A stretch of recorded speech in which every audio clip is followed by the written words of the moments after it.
morning and welcome to News Channel 8 and welcome back after a new year. I hope everybody's had a great new year so far. Unfortunately, we now turn to our top story on St. John, where the first homicide of the 2009 year has been recorded. News Channel 8's Lee Carl is there now.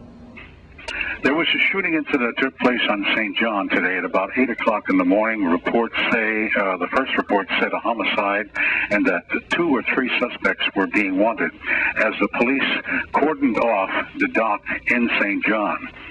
And the information was very sketchy when I spoke to the police commissioner. He was on the scene and had this to say.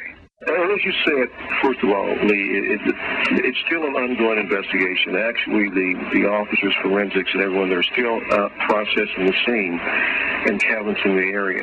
But I can tell you that shortly after 8 this morning, we received a call that an individual had been shot, and of course it was on St. John.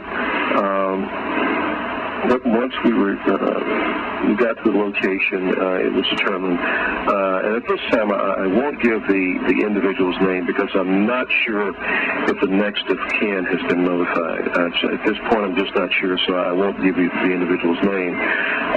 But we can tell you that the individual was shot near his residence. And we're pretty sure that someone either saw or heard something. And anyone that heard or saw something, we'd like for you to call the police department.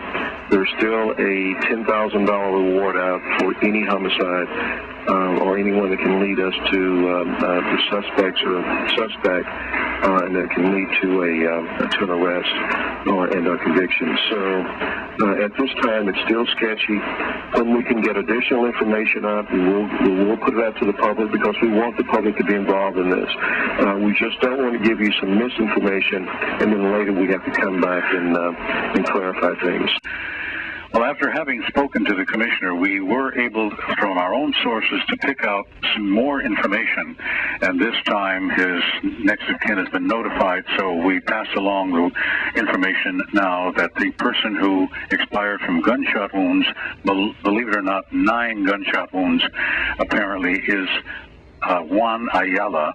He is known to own the Caps Bar in St. John and also to run the Pony Parlor here in St. Thomas in Frenchtown. He was running the horse racing section of it and the machines and a small restaurant nearby. Apparently, there may have been some problems. We don't know at this point. We're not speculating on exactly what caused the execution. And some people are using that term since there were 9 gunshot wounds. But the police are investigating. And again, as you heard, the police commissioner has offered a $10,000 reward for any information leading to the arrest and conviction of those persons who perpetrated this crime on St. John. In St. Thomas, Lee Carl for News Channel 8. Thanks, Lee. And now we turn back to St. Croix for your Crime Blotter report. Here's Wes Small. Thanks a lot, Jerome. Here's the weekend Crime Blotter report, and it was a rough one for the Virgin Island Police Department. Unfortunately, a lax in their affairs, as we at least have 2 weapons out on the streets now that belong to police officers. That's right, police officers. Let's start with 4:15 on Friday afternoon, as a Virgin Island auxiliary police officer reported that his off-duty gun was missing from his home. A 17-year-old family member is now in custody in the Youth Rehabilitation Center, charged with grand larceny. This situation has been moved to the Internal Affairs Unit under the supervision of Police Inspector Kenneth Gittins.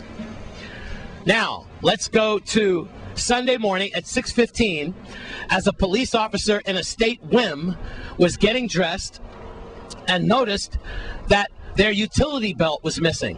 That's a big deal to a police officer because that means his duty belt was missing. That means as he was starting his or her morning shift, the handgun is missing, extra ammo clip, the baton, pepper spray, handcuffs were all taken.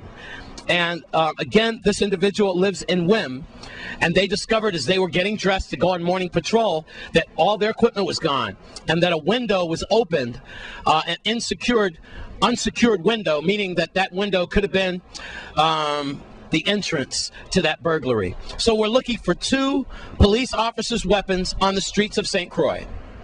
If you know anything about that, you should immediately call 778-2211, or you should call 911, because those weapons will undoubtedly be used in some bad situation, perhaps a drive-by or a murder or armed robbery.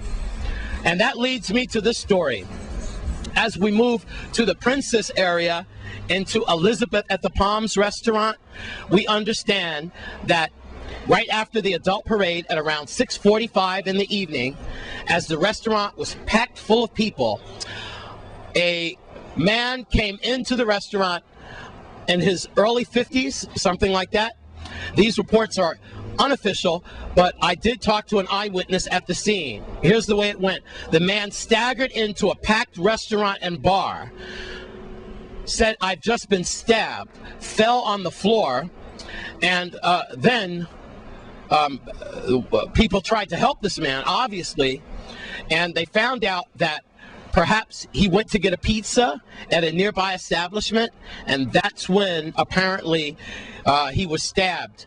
And again, we don't know if he was robbed or if he got into an altercation with someone, but if you know anything about this horrible situation where a man in his 50s apparently was stabbed at least 3 times, he is in stable condition at Juan Louis Hospital, and this happened in the Princess area, then you should call 778-2211, or you should call 911. So now you're up to date. At least 2 police officers' weapons on the streets. You need to get those weapons off the streets by calling 778-2211 or 911.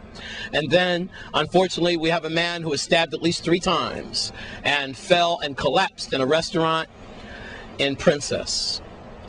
And that is a Crime Blotter report. I'm Wes Small for News Channel 8.